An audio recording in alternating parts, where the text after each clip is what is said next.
کی سٹوری ایک ایسے خوفناک اسکول ٹرپ کے بارے میں ہے جس کو سن کر آپ کا دل مٹھی میں آ جائے گا۔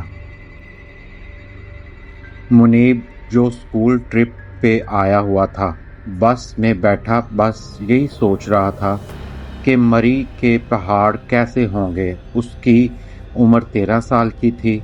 وہ 8ویں کلاس کا اسٹوڈنٹ تھا۔ وہ 8 سال سے لاہور میں رہ رہا تھا، لیکن وہ کبھی بھی مری کے حسین وادیوں میں نہیں آیا تھا۔ یہ اسکول ٹرپ اس کے لیے ایک خوبصورت ایکسپیرئنس ہونے والا تھا۔ بس میں کھانے کھاتے ہوئے اور مستیاں کرتے ہوئے پورا دن گزر گیا۔ وہ مری پہنچنے ہی والے تھے کہ پتہ نہیں کیسے ان کی بس خراب ہو گئی۔ رات بہت ہو چکی تھی، بچے ساتھ میں تھے، تو سب ٹیچرز نے مل کر فیصلہ کیا کہ وہ پاس کے ہی کسی ہوٹل میں رک جائیں گے اور صبح بس ٹھیک کروا کر مری کے لیے نکل جائیں گے۔ وہ لوگ پاس کے ایک ہوٹل تک پہنچے۔ وہ ہوٹل دونوں طرف سے پیڑوں اور پہاڑوں سے گھرا ہوا تھا۔ سب ٹیچرز نے بچوں کو الگ الگ رومز میں بٹھا دیا اور ڈنر کے بعد سب سونے چلے گئے۔ منیب کو اپنے 2 دوستوں عامر اور کاشف کے ساتھ وہ ملا تھا اور وہ بہت ہی خوش تھا کیونکہ وہ دونوں اس کے بہت اچھے دوست تھے۔ جب وہ تینوں روم میں گئے تو روم کی ونڈو سے انہیں جنگل میں کے بیچوں بیچ ایک جھیل دکھائی دی۔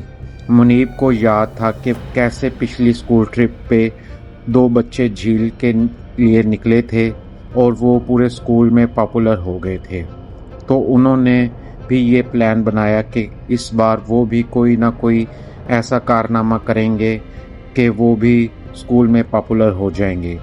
انہوں نے سوچا کہ وہ چھپ چھپا کے ہوٹل سے نکل جائیں گے اور جھیل پر پہنچ کے فوٹو کھینچ کر ہوٹل واپس آ جائیں گے۔ جیسے ہی ہوٹل کا گارڈ سو گیا وہ تینوں نکل گئے۔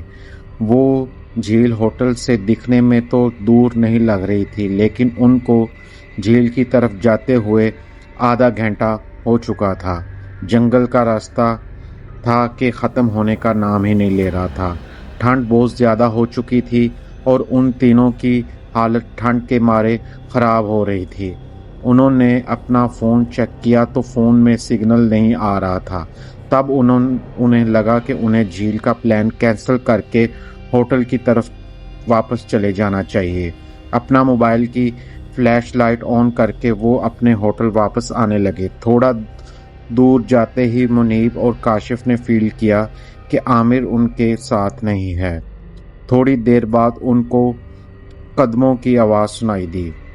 وہ عامر کو اکیلا نہیں چھوڑ سکتے تھے، تو انہوں نے ان قدموں کی آواز کا پیچھا کیا۔ تھوڑی دیر بعد قدموں کی آواز بند ہو گئی۔ عامر ان کو ابھی تک نہیں دکھا تھا۔ کاشف اور منیب بہت ڈر گئے تھے۔ اچانک ان کو زمین کھودنے کی آواز سنائی دی۔ وہ دھیرے دھیرے اس آواز کے پیچھے گئے۔ جب وہ اس آواز کے پاس پہنچے تو انہوں نے دیکھا کہ کوئی اور نہیں، اس کا ہی دوست عامر زمین میں ایک گڑھا کھود رہا ہے۔ انہوں نے عامر کو پکارا۔ عامر ان کی طرف مڑا اور ان کی طرف غصے سے دیکھنے لگا۔ اس کی آنکھیں بالکل کالی پڑ چکی تھیں، جیسے کسی نے اس کی آنکھیں نکال لی ہوں۔ منیب آہستہ آہستہ اس کے پاس آیا اور عامر کے کندھے پہ ہاتھ رکھ کر اس سے پوچھا کہ اسے کیا ہوا ہے۔ کندھے پہ ہاتھ رکھتے ہی عامر منیب پہ زور سے چلایا اور اس نے منیب کو تیز دھکا دیا۔ منیب کافی دور جا کے گرا۔ ایسا لگتا تھا کہ عامر کے اندر کوئی عجیب سی چیز آ گئی ہو۔ کاشف بھاگا بھاگا منیب کے پاس گیا۔ جیسے ہی وہ منیب کے پاس آیا تو عامر کو عجیب سے دورے پڑنے لگے اور وہ بے ہوش ہو گیا۔ جیسے ہی عامر کو ہوش آیا اس نے منیب کی طرف دیکھا اور زور زور سے کہنے لگا، وہ منیب کے اندر ہے، وہ منیب کے اندر ہے۔ منیب جو کہ سر جھکائے بیٹھا تھا، اس نے اچانک اپنا سر اٹھایا اور اس کی آنکھ بھی کالی ہو چکی تھی۔ منیب جنگل کی طرف بھاگنے لگا۔ عامر اور کاشف نے منیب کا پیچھا کیا۔ اپنے موبائل کی فلیش لائٹ آن کی تو انہوں نے دیکھا کہ منیب جنگل میں ایک کھنڈر کی طرف بھاگنے لگا ہے۔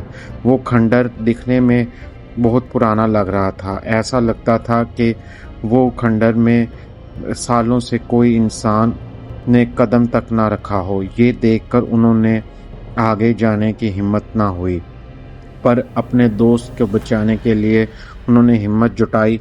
وہ دونوں کھنڈر میں چلے گئے۔ کھنڈر کے اوپر کے فلور سے ایک آواز آ رہی تھی۔ وہ جب اس آواز کے پاس پہنچے تو جو انہوں نے وہاں دیکھا اسے دیکھ کر ان دونوں کے جسم سے جیسے جان ہی نکل گئی ہو۔ انہوں نے دیکھا کہ منیب بے ہوشی کی حالت میں ہوا میں لٹکا ہوا ہے اور ایک بوڑھی عورت اس سے بات کر رہی تھی۔ اس بوڑھی عورت کی حالت بہت ڈراؤنی تھی۔ اس کی آنکھیں بالکل کالی تھیں اور اس کی سکن لٹکی ہوئی تھی اور اس کے بال سفید اور بکھرے ہوئے تھے۔ وہ دونوں عامر اور کاشف جب اس ڈراؤنی عورت کو دیکھا تو وہ باہر کی طرف بھاگے۔ وہ عورت بھی ان کے پیچھے بھاگی۔ وہ دونوں اس کھنڈر کے سیڑھیوں سے نیچے اتر کر کھنڈر کے دروازے تک پہنچے تو انہوں نے پیچھے مڑ کر دیکھا تو وہ عورت کی ایک کیڑے کی جیسے رینگتے ہوئے سیڑھیوں سے نیچے اتر رہی ہو اور ان کے پاس آ رہی تھی۔ وہ کسی نہ کسی طرح اس کھنڈر کے دروازہ کھول کر جنگل کی طرف بھاگے۔ بھاگتے بھاگتے انہیں پتہ نہیں چلا کہ وہ کب اسی جھیل کے پاس آ گئے تھے۔ وہ دونوں بھاگتے بھاگتے اس جھیل میں گر پڑے۔ انہیں ایسا لگا کہ کوئی انہیں نیچے سے جھیل میں کھینچ رہا ہو۔ عامر کسی طرح جھیل سے باہر آ گیا، لیکن کاشف اس کی آنکھوں کے سامنے ہی جھیل میں ڈوب گیا۔